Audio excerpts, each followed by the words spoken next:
Hi, this is John Barber. Back in the 70s on television, there was this constant commercial aimed at minority, less privileged students that talked about an education. It said this: Please give to the United Negro College Fund. A mind is a terrible thing to waste. A mind is a terrible thing to waste. I think that commercial should be replayed now for educated folks who support Donald Trump. And I have a number of very, very smart friends who do so, and it absolutely and totally baffles me. I ask them why they are supporting somebody who is obviously dumber than they are. And they just smile and say they like him. And then it hit me. The other night, while I was watching his Look at Me, King of the Hill town hall meeting on ABC, and someone asked why he downplayed the threat of the virus that costs lives. And he said, he didn't downplay it, he upplayed it. He saved lives by not letting the Chinese fly here anymore. No one laughed at this obvious nonsense except me. Then it hit me, crystal clear, evident then as it was in 2016 when he was just a candidate. I loved watching him. He was so entertaining and so different. He's no longer entertaining, but he's still different. And as his niece Mary says, now dangerous. In spite of proof of this from family, witnesses, and even himself, he is still beloved by millions. In a few minutes, I'll tell you why I think that is so. Many Christian supporters of his said God has sent him. And those who are not supporters say, what happened? Did God run out of locusts? In 2016, when polls and media said otherwise, I was the first I know of to predict he would win because he was not Hillary. Since 1960, I have predicted accurately every single presidential election. Not because I was a political pundit, which I am not, but because I was a comic and critic. This election looks too close to call. So, as a comic critic, it appears to me that what I'm going to do is review it like it was a movie, like a movie by Monty Python or Stanley Kubrick's Dr. Strangelove. Jim Garrison said to me off camera one time, he only speculated once, but based it all on facts. My one speculation shortly about Trump's popularity will be based on facts. But one quick fact about me.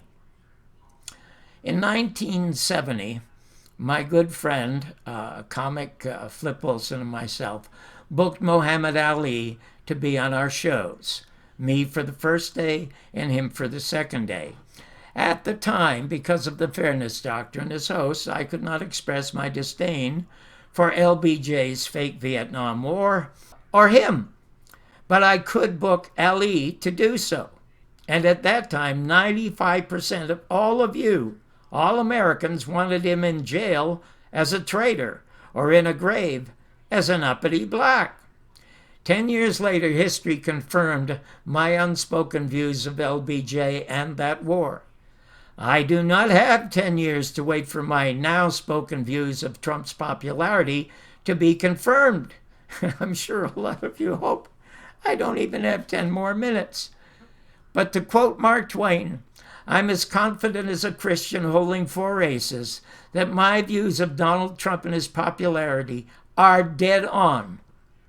So let's start with a few of those pesky facts that many of you avoid, like they were masks. Trump is not stupid, but he does do and say many stupid things. One was revealed recently on 60 Minutes.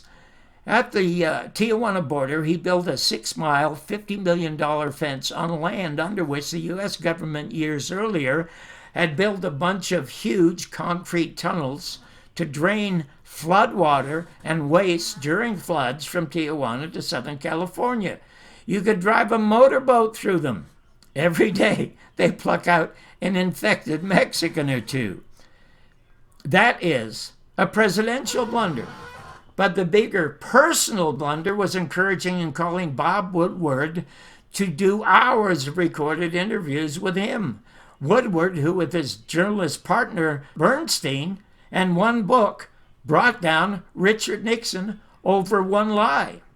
The Toronto Daily Star has recorded more than 5,000 of Donald Trump's lies.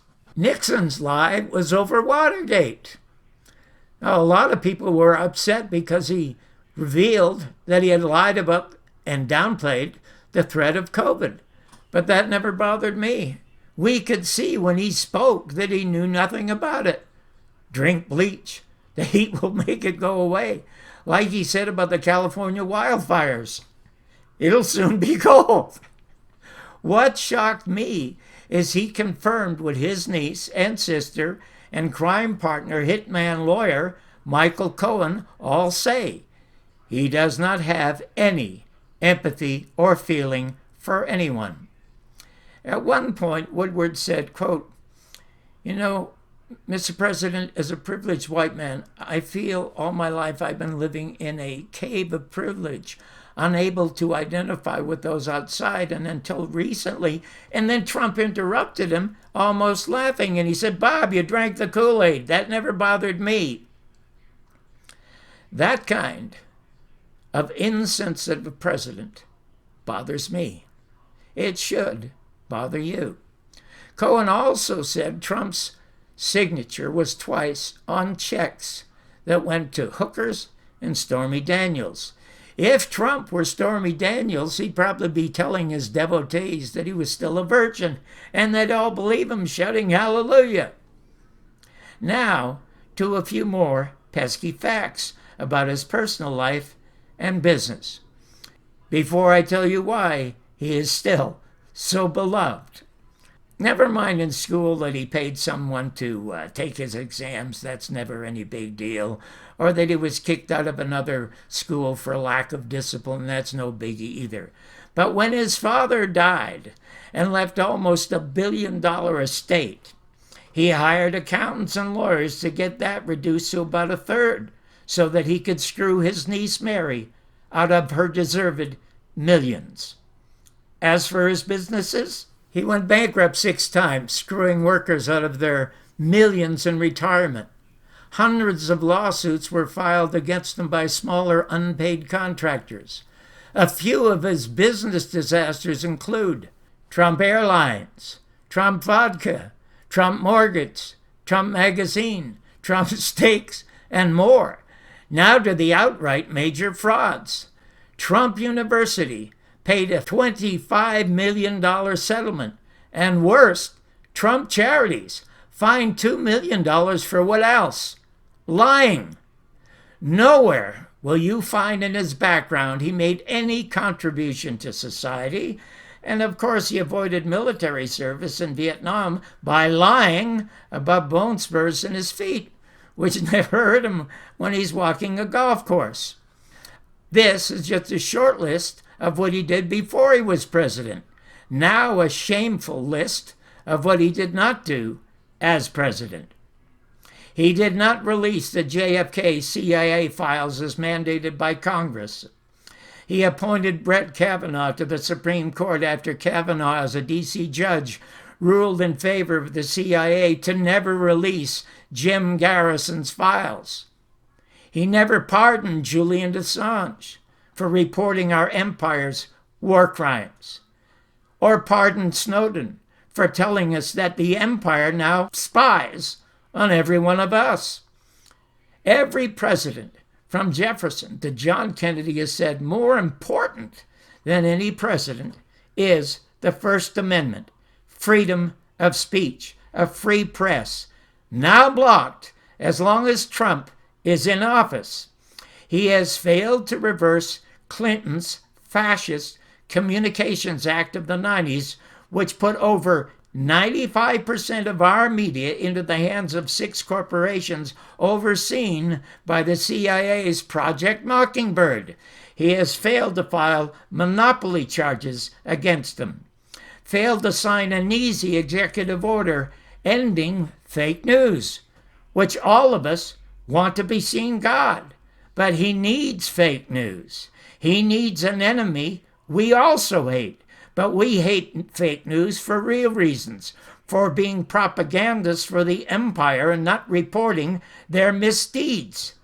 Trump needs the fake news enemy the way the Nazis needed Jews in the 30s and the way we needed commies in the 50s to gain power and control, which he and they now have. He is a proven fraudulent businessman, proven immoral. Nowhere in his past is one contribution to society or the country, which under him now is in worse shape than we were in the 30s. Under Roosevelt was trying to unite us to succeed. Under Trump, he is dividing us by word and deed. All facts. And yet why is he so beloved still by so many? It is now crystal clear. When he was just a candidate, I loved watching him, as I said. He was relaxed, totally outspoken. I loved when he bashed Bush in Florida and smiled when he accused Rubio of being related to a guy who worked with Oswald in New Orleans. Great stuff to hear. He called Obama a birther, knowing he wasn't, but knowing a lot of you would believe it. He was entertainingly freewheeling because, as Cohen said, he never expected to win. He was only running to promote Trump Incorporated so he could begin building around the world, starting in Moscow.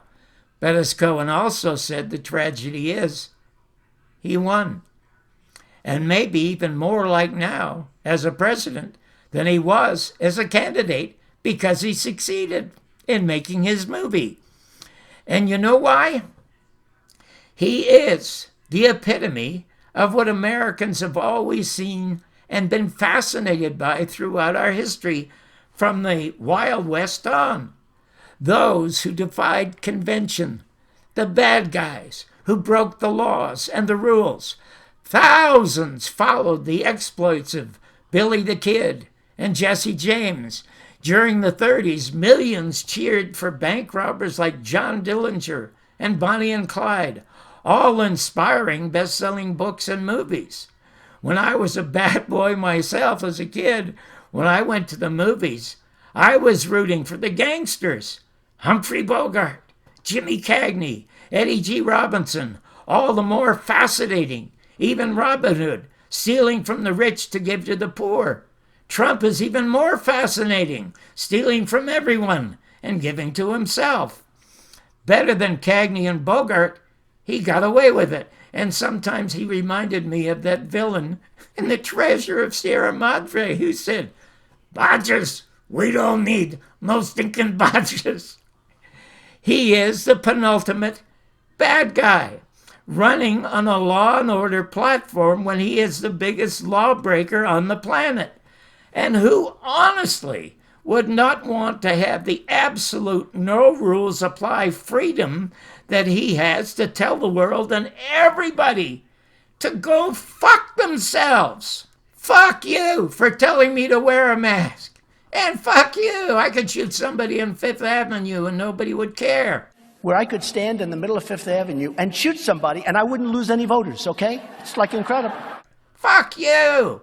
And if some kid, 17 years of age, goes down the street with a machine gun and shoots two of my enemies, it was self-defense, so fuck you. And if I want to grab some woman's pussy, I will, so fuck you.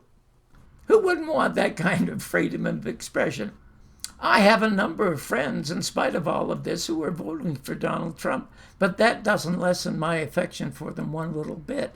But when I point out some of these facts to them, they get absolutely pissed at me, asking me why I hate Trump. I do not hate Trump. I don't hate anyone. It's bad for the immune system. If anything, honestly, I hate even talking about Donald Trump or even making easy jokes about him. And here's why. A few years ago, a New York Times reporter, handicapped with a physically genetic disorder that affected his arms, was doing his job asking Trump a tough question. And this is how Trump responded to that question and that man. You got to see this guy. Oh, I don't know what I said. I don't remember. Can you imagine that being said by John Kennedy or Ronald Reagan or even Bush? Never. The reason I do not like joking about Trump is this. I feel like I'm mocking someone who is emotionally and mentally handicapped. When he was candidate, I found his performance entertaining. As president, it's embarrassing. He calls those who are not for him ugly names. But what do you think he thinks about you? How a calm man really thinks of those who are for him. He has a few million born-again Christian right-to-lifers cheering for a guy who was all his life was pro-choice. You know what he thinks of them? And those of you who swallowed his bullshit as though it was organic health food? He thinks of you and them the same way he thinks of those young men who died and served in Vietnam. He thinks you are all losers and suckers. When a movie is successful, there's always a sequel that is always worse. Trump's first movie as president is not so much a movie as a one-man show with dreadful dialogue and truly uninspired any acting. We do not know what a Biden presidential movie would look like, but we do know past is prologue, and another starring Trump would be a disaster. America is not in the toilet because of Trump, and I often looked at COVID not as a virus, but as a truth serum which revealed not only his ineptness, but the entire system's. Trump is not running for 4 more years. He is running forever. He does not want to be president. He wants to be Putin. He's already told us out loud if he gets a second term, then he will negotiate for a third. The fourth will be his daughter. He wants the Trump family to be this century's Borgia family. And I only have one Trump friend who even knows what the Borgia family is. And his campaign slogan is the biggest sham, most laughable lie of them all. Keep America great? The only thing left great in America now under Trump is the wonderful diversity of its people. At Gettysburg, Lincoln talked about preserving government of the people, by the people, and for the people. We do not have that. We have got government of Trump, by Trump, and for Trump. America went into the toilet on November 22nd, 1963, when they murdered John Kennedy. In that toilet now are the remnants of the Constitution, the Bill of Rights, and a free press. As sure as night follows day, if you push your button this November for Donald Trump's sequel, you are flushing the toilet's contents and America down the drain. John Kennedy said, "Ask not what your country can do for you, but what you can do for your country." What you can do is restore it. Take it out of his small, clumsy hands that don't want to shake hands even with his disgusting followers, and put it where it belongs, in your hands, the people's hands. And maybe together, all of us together, we can make a new movie about America called Democracy. Good luck.